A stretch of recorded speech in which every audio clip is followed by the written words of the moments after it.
தட்டுங்கள். ஏன்னா அம்மா உணவகம் திறந்து மக்களுக்கு வந்து ஏழை மக்களுக்கு அன்னபூரணியா இருக்காங்க. லேப்டாப் கொடுத்து எல்லா கல்லூரி ஏழை மாணவர்களுக்கும் பார்த்தீங்கன்னா சரஸ்வதி தேவியா தெரியுறாங்க. தாலிக்கு தங்கம் கொடுத்து பார்த்தீங்கன்னா அவங்க ஒரு பராசக்தியா நம்ம முன்னாடி காட்டிக்கிறாங்க. இப்படி வந்து தமிழ்நாட்டையே ஒட்டு மொத்தமாக காக்கும்போது ஒரு பிரம்மா, விஷ்ணு, சிவன் இவங்க 3 பேரோட கலவை தான் எங்க அம்மா. கோவையை அடுத்த பொள்ளாச்சி சாலையில் அமைந்துள்ள ஈச்சனாரி விநாயகர் கோவிலில் கோவை மாவட்ட அனைத்து கல்லூரி மாணவர்கள் சார்பாக அதிமுக பொதுச் செயலாளர் ஜெயலலிதா விடுதலை ஆக வேண்டும் என வேண்டிக்கொண்டு சிறப்பு உச்சிகால பூஜை செய்யப்பட்டது. மாணவர்கள் ஒருங்கிணைப்பு குழு தலைவர் முத்து தலைமையில் 1001 தேங்காய்கள் உடைத்து பிரார்த்தனைகள் நடத்தப்பட்டன.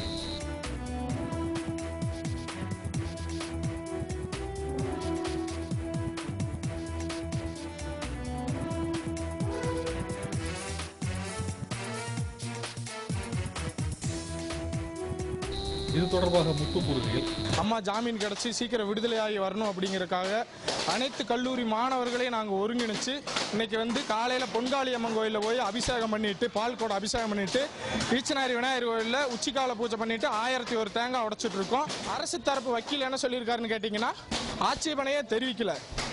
அரசு தரப்பு வக்கீல் ஆட்சேபனை தெரிவிக்கலைன்னா ஜாமீன் கொடுக்கறதுக்கு ஜட்ஜுக்கு வந்து ஒரு அதிகாரம் இருக்கு. மேலும் ஜட்ஜி என்ன சொல்லியிருக்காருன்னு கேட்டிங்கன்னா, இவங்களை ஜாமீனில் விட்டால் வேற எங்கும் போயிடுவாங்களா அப்படின்னு சொல்லி கேட்டிருக்காரு. அது ஒட்டுமொத்த தமிழ்நாட்டவே வந்து அசிங்கப்படுத்துகிற மாதிரி. 10 கோடி மக்களுக்கு மேலே இப்போ அம்மாவுக்கு சப்போர்ட் இருக்காங்க. எந்த கட்சின்னு கிடையாது, இப்போ எல்லா கட்சியிலேருந்து அம்மாவுக்காக போராட்டம் நடத்திட்டு இருக்காங்க.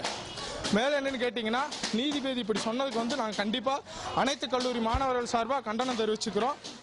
இதில் ஏராளமான கல்லூரி மாணவர்கள் கலந்து கொண்டனர்.